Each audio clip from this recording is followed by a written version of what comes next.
What's going on, guys? My name is Kyle. I'm back with another video for you guys on the road to making $50,000 buying and selling sports cards. So we restarted this challenge back in late May. I had originally started it, had to switch some things around with my business just to make sure that everything was tracked easier and better. And then once I did that, I decided that I want to restart this series. So I lost a couple months to that, but I still think $50,000 is possible.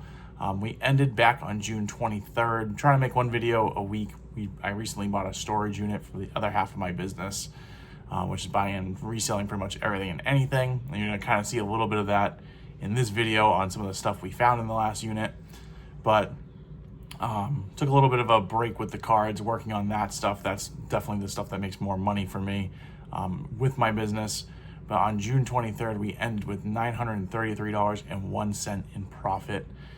We didn't buy a lot. I didn't go to any car show. This is the third weekend in a row I haven't attended a card show. I was going to go yesterday. I just kind of decided not to. It was the 4th of July. I wanted to spend it with my family. There was one vendor I wanted to go see, but just didn't feel like driving the hour and there an hour back just for the one vendor. And I didn't really know how good the show would be on the 4th. Hit or miss. Sometimes these shows can be great on the holidays, sometimes not so much. So decided to spend the time with my family. And I'm very happy that I have that flexibility and was able to do so. It was a great 4th of July. Hopefully everyone had a good one on theirs. But you're going to see very limited cards on what I purchased. I bought some huge cards, took some risks, stuff that, might not be super fast movers, but I'm happy to have in my inventory, as well as we had some payouts come in. So first thing I want to show you guys is the cards I purchased. So the first card we purchased was this Aaron Judge. I've bought and sold this card already. I've sold this card for $75. The key with this card is it's numbered out of 199. It's the Topps Tribute stamp of approval card, but all the cards from 2025 numbered to 199 are going to be a home run jersey. No one puts it in their listings, and I think that you're eventually going to find the right person that sees it, where it is a home run, game used home run jersey, and they're going to send a premium on it. They would probably spend that premium if everyone put it in there, and this card should definitely sell for way more than $28. Whether or not I'm going to get $75 for it now, obviously that I got that card. I pulled that card within the first 2 weeks of Tribute coming out. I personally pulled it, did the research, and sold it for a little bit more, but that card was going more in that $50 range at that time. It's obviously dropped almost in half. So $75, I think, is out of the question. I'm still listing mine for $75, seeing what kind of offers I'll get. But I'll be happy with $50 to $60 on this card. I think that's very doable by simply just putting in the fact that it is a home run jersey. Obviously, Judge has a lot of home run jerseys. Let's face it, this guy mashes the ball. But that's kind of my strategy for that card. The next card I purchased was this awesome YuGiOh patch. So two things with this. Number one, it is game used, numbered to 25. It's a sick patch for YuGiOh. Marlins uniform, I prefer it to be a Mariners, but I don't have any YuGiOhs in my collection right now. I actually just sold the one auto I had, so wanted to pick something up of his. I bought this for $127.45. The cool thing for me is I'm a Red Sox fan, and this patch was used when he played the Red Sox, so it's a game-used patch in Fenway Park. He went over, didn't do anything during that game, but still a pretty cool thing just to have that little small connection for me. This card, not this exact card, but a very comparable patch, sold for about $160, I think, a year ago. So I think it's that $160, $180 range. Maybe I'm going to price mine at $199 to that $200 range, see if someone eventually bites on it. But super excited to throw that one into the collection. I bought both of these cards for $290. So you're going to see the Ricky Henderson. This is a red ink auto out of 25. No Ricky Henderson autos in my collection right now as well. So pretty cool card to add to the collection. And then this Larry Walker. So this is supposedly a 101. I'm a little skeptical on if there's actually going to be a 101 stamp on there. I should have asked this online buyer a few more questions on this patch, but it's just a really cool patch. If it has that 101 stamp on there, I think it's be well worth it. I don't know why he would call it a 101, but if it wasn't, but I really like the patch on it. I think that this card could be about $150 to $200 patch card, judging by some of the other 101 patches that Larry Walker has out there. Once again, I'm a big late 90s, early 2000s collector. That's when, I enjoyed watching baseball the most. That's when I was going to probably about 25, 30 games a year at Fenway Park, probably in like the 2006, 2010 range, back when I was in my high school, college days.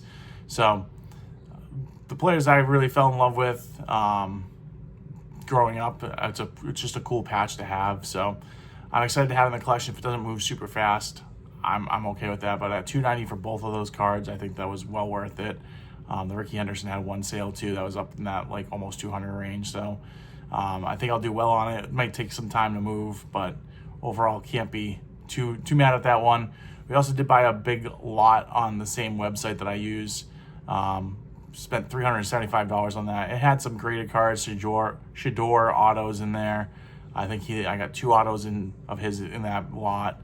There's probably like 4 or 5 cards that should be able to pay for the lot, and then there's probably about 200 to 300 cards, or at least I would say not the lot. The 4 or 5 cards probably pay for about 80% of the lot, and then another 200 cards to make up another like 50, 60 bucks. They were good cards, $5 to $10 range, kind of perfect for my eBay store. It just gives me the volume to list, so I'm constantly putting something on my eBay, and in at least an okay price range. So I'll sprinkle those in with stuff that I'm picking up at shows, and it'll keep me busy with my eBay algorithm. The more you list, the more you're going to sell. eBay likes to be fed, so it's just good inventory to list that way. And then the biggest card that I had, so this came from one of the vendors I've been dealing with. This is a kind of a weird one. So I originally met this vendor. I made a purchase for about $1,300. I made over $2,000 on that, on all the sales of those cards. I still have probably about 20 cards, one of which is like an LA De La Cruz Inception rookie auto out of 200 that's at PSA right now being graded. I have 2 other cards from that lot being graded. I probably have, in the end, I'm going to guess like $2,500 will be my profit from just one purchase. Nearly 3xing my money on the lot, where I can go to a card show, pick a bunch of cards out of his showcase, out of his bins, and 3x my money. Like you just don't get those deals at card shows. Went back, we made another pretty good deal. I kind of gave him a little bit more leeway this time, and I didn't negotiate really with any pricing. I'll still make a couple $100. Probably wasn't my best buy. I spent $1,400 the second go around. I'll probably get closer to like that $2,000, but again, making $600 on one buy. It wasn't a ton of cards, but still a good amount. I would say about like 30, 40 cards. So I'm making a little bit of profit. And in this case, I think I swung a little bit, maybe more towards him. And I'm torn on this one. I'm not 100% sure. I've sent out some feelers on TikTok and on YouTube. Didn't get so many answers on my YouTube short, but TikTok sent out some wild numbers. But I picked up this Jaden Daniels number to 5 patch here. So sick patch. There's one comparable patch. There was a vertical one with a small patch, but it had the W logo on it, or not logo, but you could see the W from Washington being spelled out on the jersey. So a really cool patch. I would say a better patch than just the two-tone, but this is a jumbo, but it is horizontal. All these little factors that go into it. In the end, it's Jaden Daniels. It's a rookie card, number to 5 patch.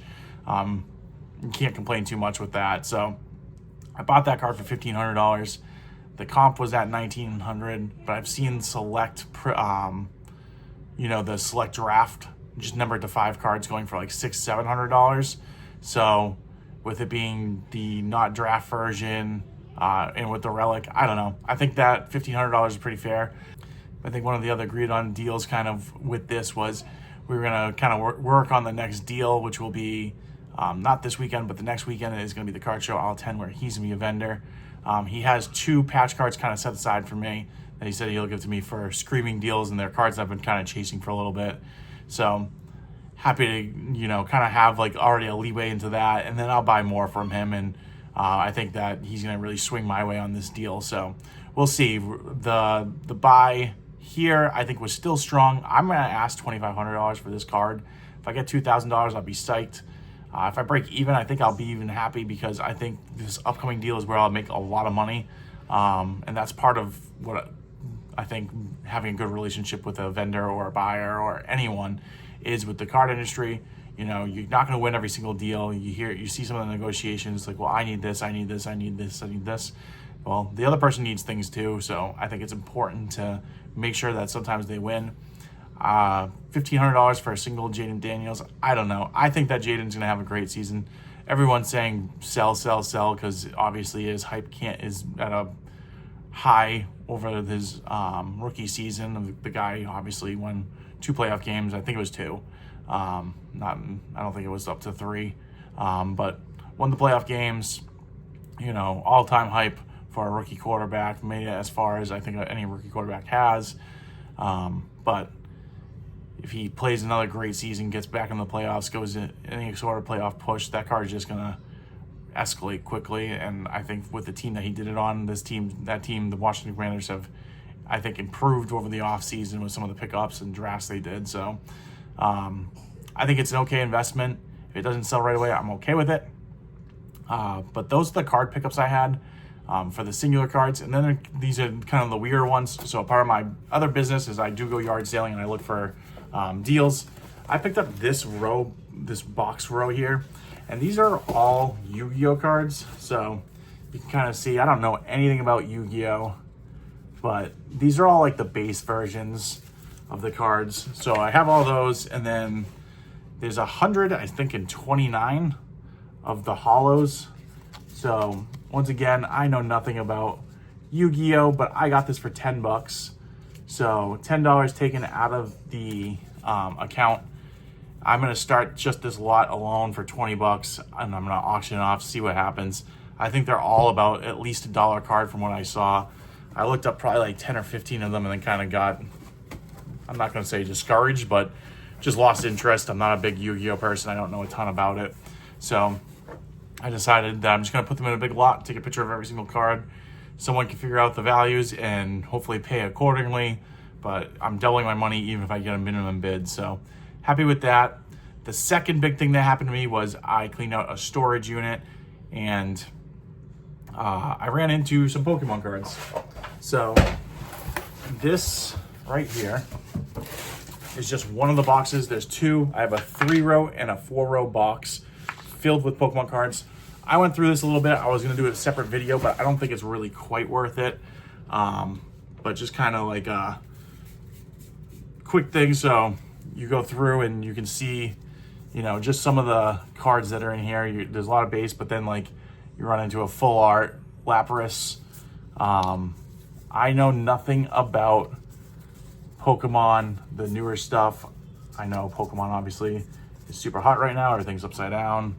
But you can tell he kind of just ripped packs and threw it in here. So I'm hoping that there might be some good, decent stuff in there. I'm going to go through. I think what I'll probably end up doing is just separating the holographs from non-holographs. I know that watching some of the Pokemon videos, it seems like even like, I used to always think it was just like full art was really valuable, but now there seems to be like smaller cards that are valuable. So I don't know. I'm not quite sure what I'm going to do as far as getting rid of this, because I'm not the best Pokemon person. It could be a good way for me to learn a little bit and dig through. But for me to learn this much, because this is one 3-row box, and then there's actually a 4-row box filled with cards, it's going to take me way too long to kind of figure that out. I think that I'm just going to have to go through, pick and choose, learn a little bit, but I'm also going to have to do some bulk selling to get rid of those.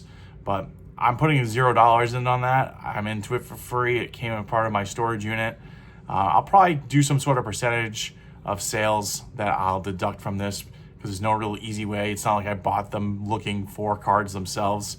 But it was kind of ironic because the first day I went through some of the boxes.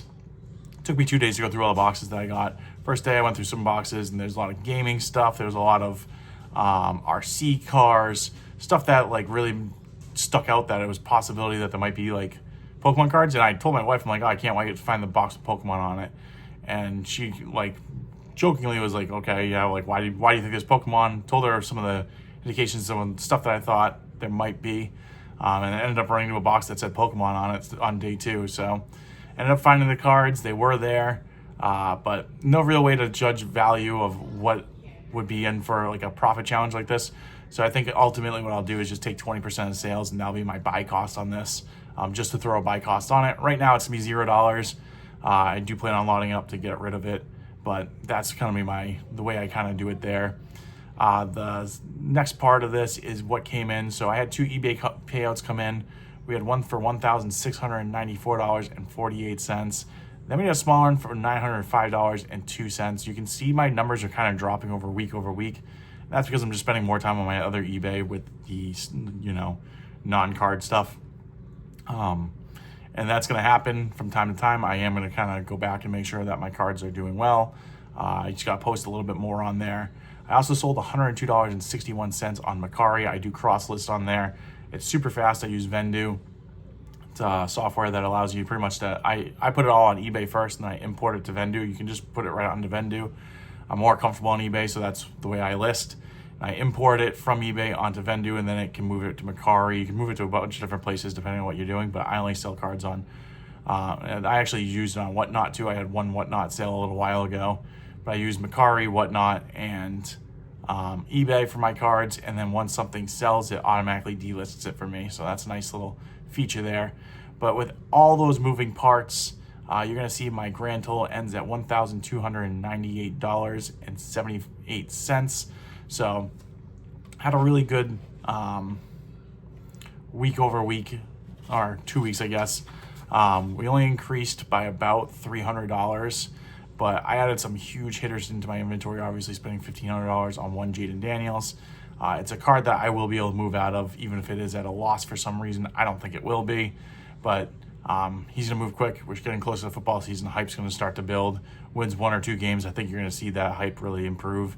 Curious the Commanders' schedule. I haven't looked at it, but week 1, 2, 3, 4, I wonder who they play. Are they going to go 4-0? And if they do, you're going to start to see that hype really grow on that card.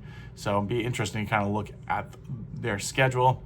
As far as my side goals of growing with social media, my YouTube, I was at 140 followers, or subscribers, I should call it. We're at 161, so we grew 21 over 2 weeks. Pretty good number for me. Not the best number I've had, but I'm happy to move in the right direction there. TikTok stayed level. I actually lost subscribers. I only posted 1 TikTok over 2 weeks. So something that I need to get really into. As I've said, my biggest struggle with TikTok is I'm trying not to just clone what I do on YouTube. And YouTube, I make one series of trying to find a superfractor. That series didn't really do all that well on my TikTok, so I got away from doing it, but it was at least posting something on there. So I have to go revisit that, but overall, very excited with the traction we're having. We're set up very well. I said in my last video, I have an Aaron Judge coming in from PSA. I was expecting it a week ago, but finally got the grade on that. That'll be coming in. I'll show you guys that card when it comes in. It should be in early this upcoming week. And then I also went a little bit crazy and bought a ton of Topps Chrome jumbo boxes. I haven't deducted those out yet. I'm gonna wait for them to come in just because it will greatly bring me negative here. But I did end up buying essentially 2.5 cases. I bought 2 cases myself. And then my buddy bought 1 case that we are going to rip together and split. And that you're going to see a case break on this channel with Topps Chrome. Hopefully the 23rd, we'll be ripping it, and the next day hopefully it'll be posted. He's a big camera guy, so hopefully he'll do he said he's going to do some of the editing and video stuff, so you might see a big drastic difference between these 2 things here. So super excited to rip that case, and it's going to be a lot of fun to rip it with him. He's one of the guys, he's my best friend, and we opened cards back. We used to ride our bikes and go to the card shop and rip cards on our lucky bench, so it'll be fun to do it again with him. Haven't done it for a while, so super excited to get into that. We'll kind of figure that out once we get the boxes, which should be the 23rd of July. But I do plan on selling some of those boxes off. I also got another singular box for me to rip myself. So a lot going on as far as Topps Chrome coming out. But super excited for the progress we've made. If you guys have made it through this far, please like, subscribe, comment. All that stuff greatly helps me out. I'll catch you guys in the next one.